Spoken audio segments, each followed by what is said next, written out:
Dear students, in this video lecture, we will talk about the EMF equation of the synchronous generator.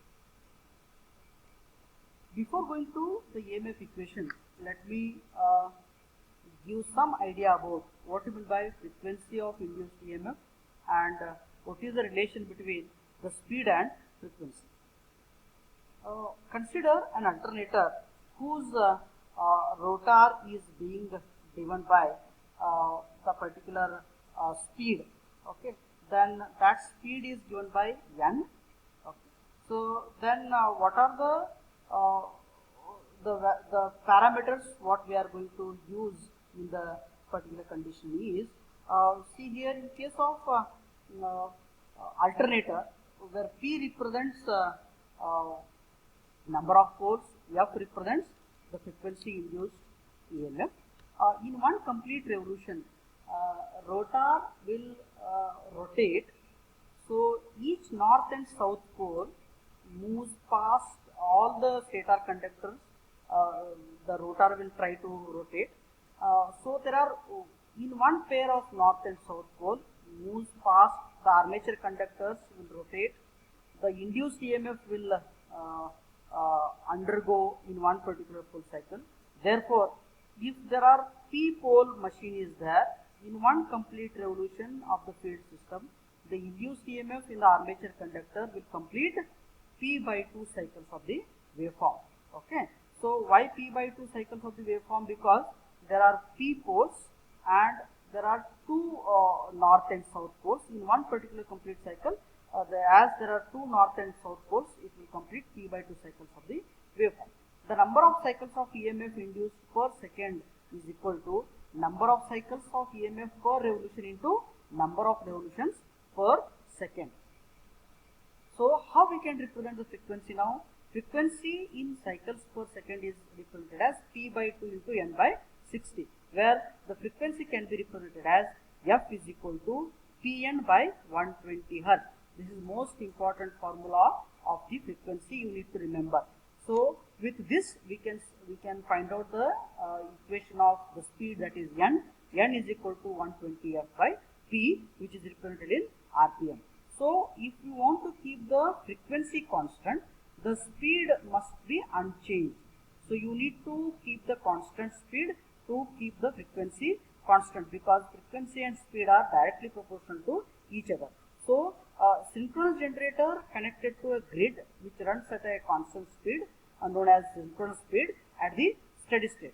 So when you want to maintain the constant frequency of a synchronous generator, so automatically the speed of a synchronous generator which is connected to the grid must be kept constant. Now let us discuss about the EMF equation of the synchronous generator. Consider a three-phase synchronous generator or alternator which is having the P number of poles driven at a constant speed of n RPM. Let Z is the number of conductors or coil sides series per phase. Then we can represent that number of conductors or the coil sides series per phase is Z is equal to 2T, where T is the number of turns per phase. Okay, number of turns per phase. So for Z is equal to 2T now. Now F is useful flux per pole in this is pi. This is your pi equation. Let me change that. Just a minute.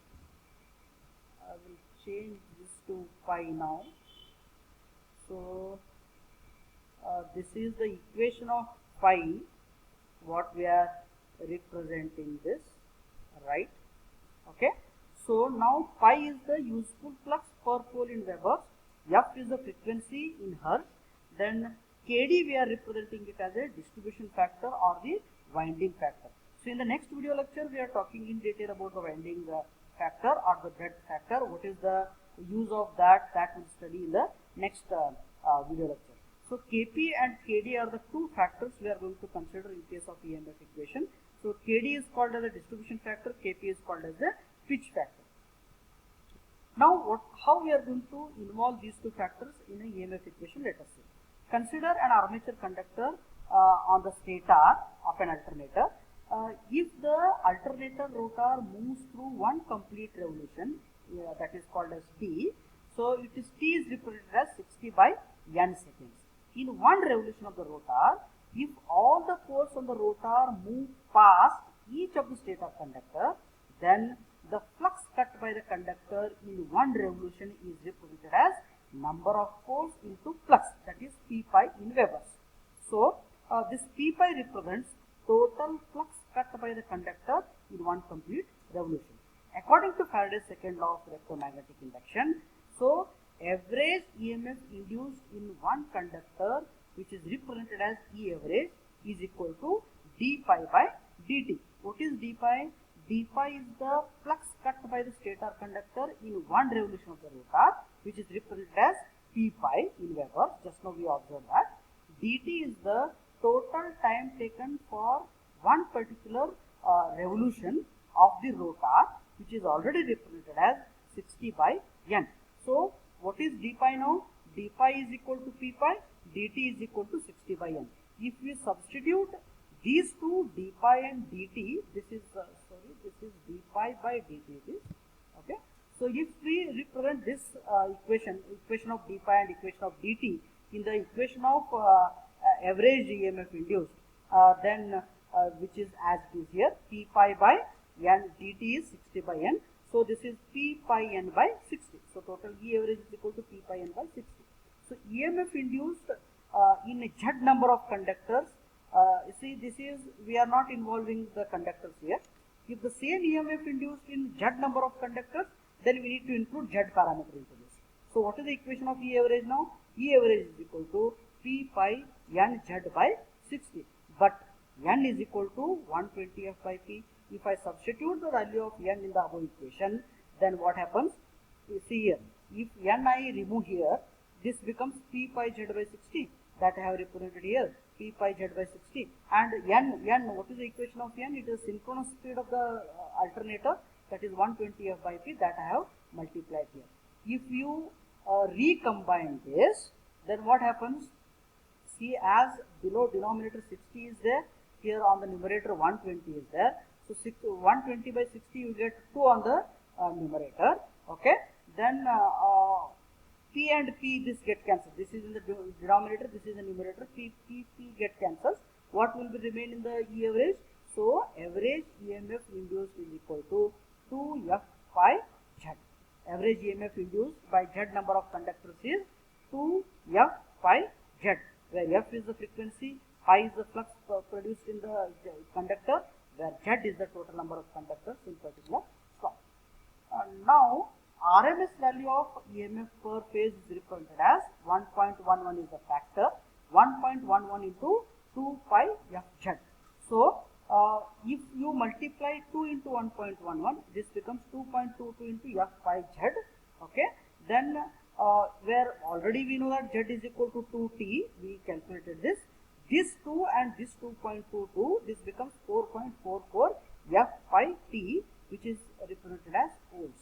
Now RMS value of EMF per phase is equal to 4.44 F pi t volts, or in case of Z, 2.22 F pi Z is the equation of the EMF induced. The above equation of EMF induced per phase is true only if the winding is concentrated in one slot. But practically what happens, winding for each phase under each pole is distributed, and for such cases Kp and Kd factors are also considered. Thus the EMF per phase will be represented as E RMS per phase is equal to 4.44 F pi t into Kp into Kd. Those two factors are introduced. If the alternator is star connected, then the line voltage is represented as, we are going to multiply root 3 into that, because whatever we got is phase voltage. If we take the relation of line and phase voltage, so E is equal to root 3 into 4.44 F pi t Kp into Kd volts. This is the EMF equation of a synchronous generator which is star connected. Remember this equation, very important equation. Let us glance about the winding factors. So Now already we studied the winding factor. In the next video lecture we are going to study about the winding factor. Especially in power system engineering, winding factor is a technique that is employed to improve the RMS generated voltage or the EMF in a 3-phase AC electrical machine, so that output voltage, hence the torque, does not have any harmonics in it, which is also used to reduce the efficiency. This is because the armature winding of each phase is distributed in a number of slots. Okay, so therefore another factor that can reduce the winding factor is the when the slot pitch is smaller than the pole pitch. This is called as the pitch factor. So the winding factor, therefore it is Kw is equal to Kd into Kp. So what happens is the armature winding of each phase is distributed in number of slots. Since EMF induced in different slots are not in a phase, their phase sum is less than their numerical sum. This reduction factor is called as the distribution factor. Therefore, the equation of winding factor is equal to Kd into Kp. About this, we will study in detail in the next video lecture. Thank you.